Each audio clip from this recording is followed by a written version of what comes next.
Selamat jumpa lagi saudara-saudara. Kita sekarang masuk pada hari kampanye lagi. Meski di sini bukan konten kampanye capres karena ini bukan capres.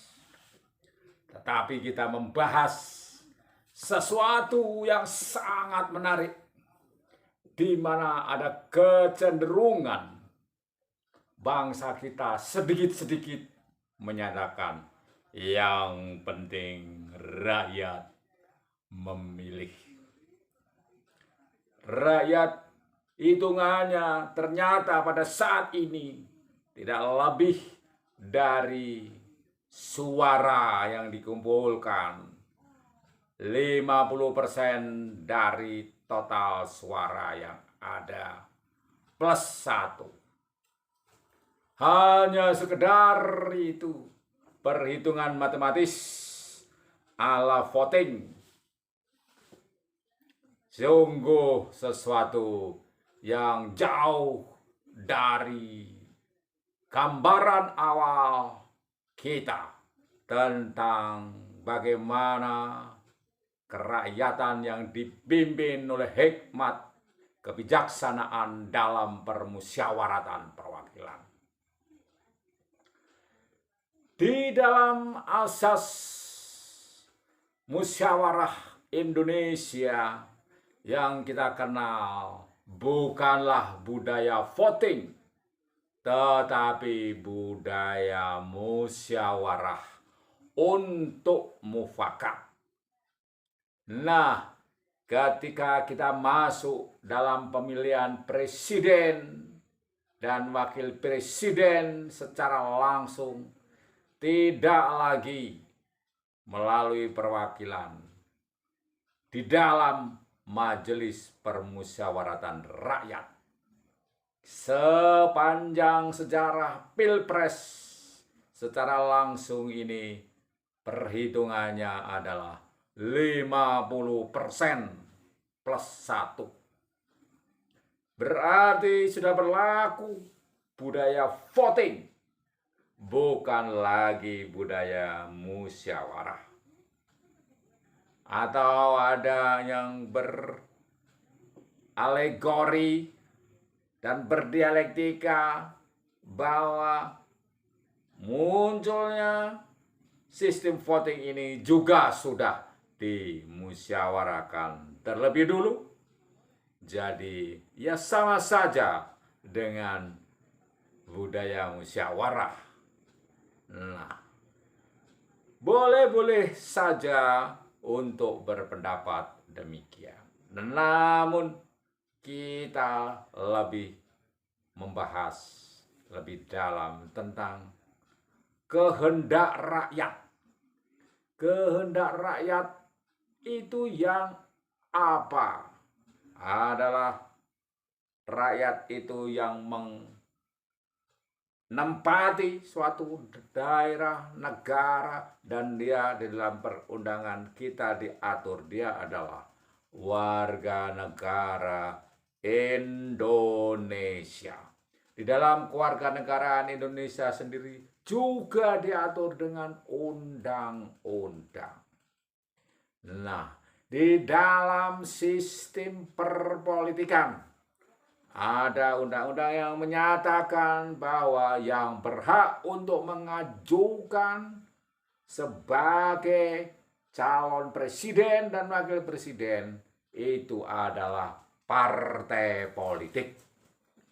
Nah, dengan demikian partai politik inilah yang disebut sebagai perwakilan dari rakyat.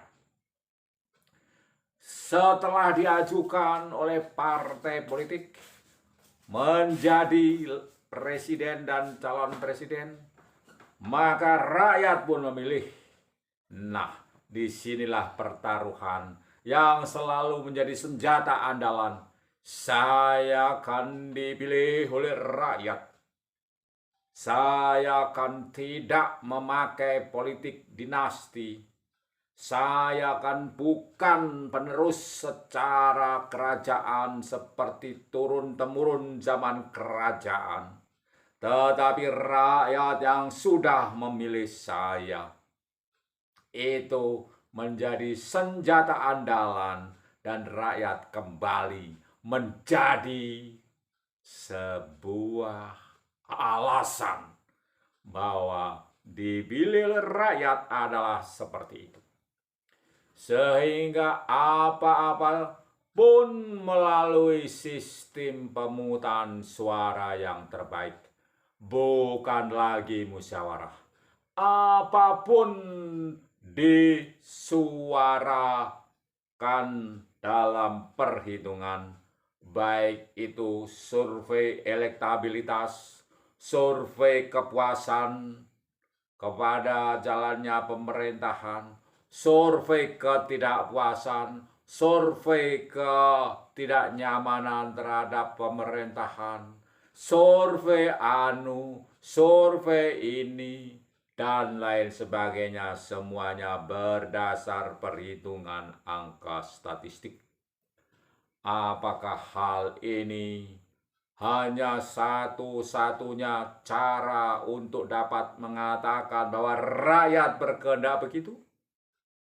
Sehingga bila mana ada sekelompok rakyat yang tidak puas akan suatu sistem diterapkan, maka itu dianggap tidak mewakili suara rakyat. Oleh karena rakyat yang lain bersetuju dengan keputusan itu, dan ujung-ujungnya kembali voting. Padahal zaman kita masih menggunakan sistem perwakilan rakyat itu, voting merupakan jalan terakhir ketika musyawarah buntu. Namun tetap pada asalnya dan pada hakikatnya dimusyawarahkan terlebih dulu. Dengan demikian, saudara-saudara, pertanyaan mendasar secara filosofis kita adalah, kemanakah musyawarah kita? Di manakah sistem musyawarah kita sebagai budaya bangsa yang lebih mengutamakan permufakatan dalam musyawarah daripada pemungutan suara terbanyak? Oleh karena pemungutan suara terbanyak berarti lebih mengutamakan mayoritas. Ketika mayoritas memilih, maka yang minoritas harus menerima kenyataan. Apakah hal ini sehat, saudara-saudara? Apakah hal ini merupakan jalan terakhir, saudara-saudara? Ketika pemahaman kemauan rakyat terhadap kearifan, terhadap kebijaksanaan, terhadap moralitas, terhadap etika, terhadap keadilan, terhadap kemanusiaan, semuanya sudah bergeser dengan pemahaman-pemahaman terkini, oleh karena kekuatan-kekuatan yang menekan terhadap pendapat rakyat itu, sehingga mereka bergeser punya pemahaman bahwa keadilan seperti ini, kemanusiaan seperti ini, kemerdekaan seperti ini, musyawarah seperti ini, etika seperti ini, kebenaran seperti ini. Bahwa perubahan adalah sesuatu yang pasti. Dengan demikian, pendapat tentang hal ini, pemahaman tentang hal ini juga akan bergeser dari waktu ke waktu. Ketika kecerdasan bangsa sudah bergeser, pendidikan sudah bergeser, pencerdasan bangsa sudah bergeser, sehingga pemahaman mereka jauh pada hakikat yang sesungguhnya. Apakah itu keadilan? Apakah itu kemakmuran? Apakah itu kesamarataan, apakah itu kebenaran, apakah itu etika, apakah itu moralitas, semakin bergeser jauh. Kita tidak dapat membayangkan bila mana perubahan itu terjadi, akhirnya rakyat mempunyai pemahaman tentang etika yang jauh dari hakikat etika. Ketika rakyat semakin jauh terhadap moralitas pemahamannya terhadap moralitas semakin jauh daripada hakikat moralitas. Ketika rakyat semakin jauh pemahaman keadilan dari hakikat keadilan yang sesungguhnya. Itu menjadi pertanyaan besar, saudara-saudara, terhadap jiwa bangsa ini selanjutnya. Apabila kita semakin tercerabut dari hakikat sesungguhnya sebagai bangsa Indonesia yang berdaulat di bidang politik, yang mandiri di bidang ekonomi, yang berkepribadian di bidang budaya. Seolah-olah budaya-budaya baru semakin menggeser jauh dari budaya Indonesia yang adiluhung, penuh dengan etika dan tata krama, dengan moralitas budaya Timur yang dapat dipegang perkataannya dengan perbuatannya yang lurus, dengan nilai-nilai kejujuran dan keadilan serta transparansi, dengan sikap tenggang rasa daripada memikirkan diri sendiri, tetap toleransi daripada memaksakan kehendak sendiri.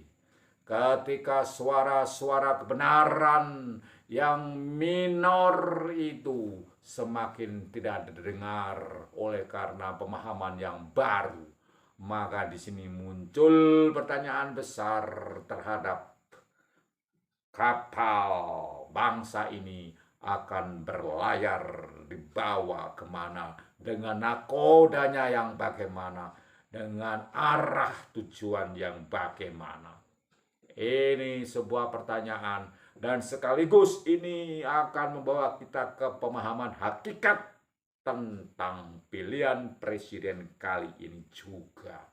Bila mana suara-suara yang dianggap bukan mewakili seluruh rakyat, padahal itu adalah suara rakyat yang patut untuk dimusyawarahkan dengan nilai-nilai luhur dari bangsa kita yang penuh etika, adab, moralitas, kearifan budaya Timur.